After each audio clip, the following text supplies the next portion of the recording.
Hello and welcome to another part of our tutorial into creating our Android app with Firebase and connecting it all together. Okay, with this step we're going to finish the login password sign up section. With this we'll be ready to just have this view finished. We're going to allow the user to sign up or just to log in, as you can see here. Okay. Now, the final step that we have to complete is to execute the Firebase code necessary to log in, to create the user. Sorry, login, we already have it. So, first of all, we're going to have very similar steps as we have here. Because we first have to extract, if I put sign up, I have to extract the information that the user is going to write here, the one that's going to write here, the one that's going to write here. The three information, the three texts, I have to extract it and store it somewhere. Now, instead of calling an email text, I'm going to go email sign up text, password sign up text, and finally, sorry, the repassword, okay, sign up text. Now, you will see that here it's really accessing the wrong visual elements. We have to access et email sign up, not et email. We have to access et password sign up, pass sign up, and we have to access et pass repeat pass sign up. This one. Sorry. So we have to why we are doing this change, because we do not want to get the information from these visual elements. There are different visual elements. These ones are different from this one three here. They're completely different elements. So if we want to access that text, we have to do these three steps, okay? The following part is to use this information for creating the user. If I go to my tutorials here, I go back up, you see that this is the create user option code here. And we're going to copy this, just like we did with the login, and we're going to pass it here. And we're going to change the necessary variables here, which are really the email here, right? It needs main email and the password, okay? Great. The update user, we don't have it. And as you can see, there's not much errors like the last one, because we already imported the necessary log and toast classes.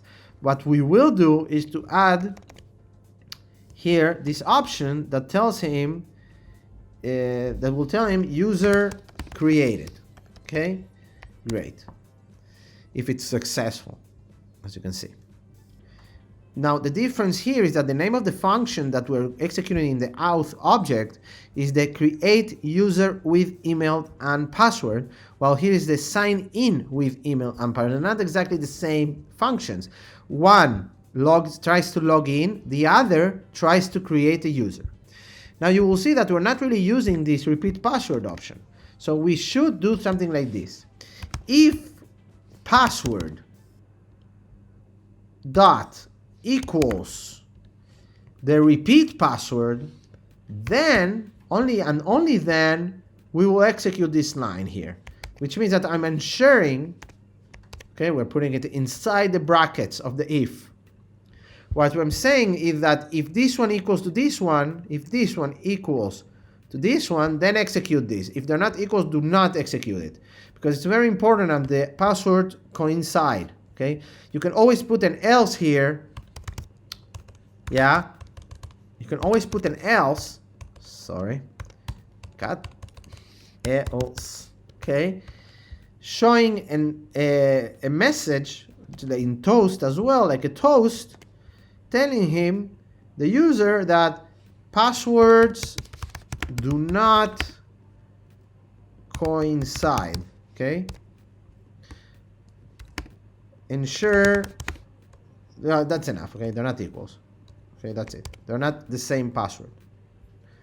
So, if I execute the app right now, it should allow me to create a new user.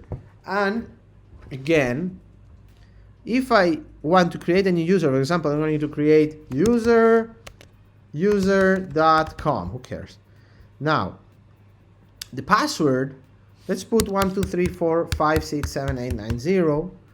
The next password, let's put 1, 2, 3, 4, 5, for example. Okay. So as you can see, it's obviously it's not really, it's not enough. You have to show me an error. Password do not coincide. As you can see, I try to confirm. Password do not coincide. Okay.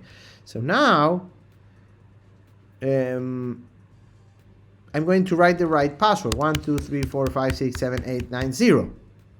Now we're going to put it in, I'm going to press on the confirm, and user created. Great, which means that it worked.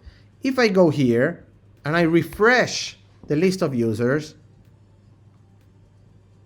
voila, we have our created user. We just created right now.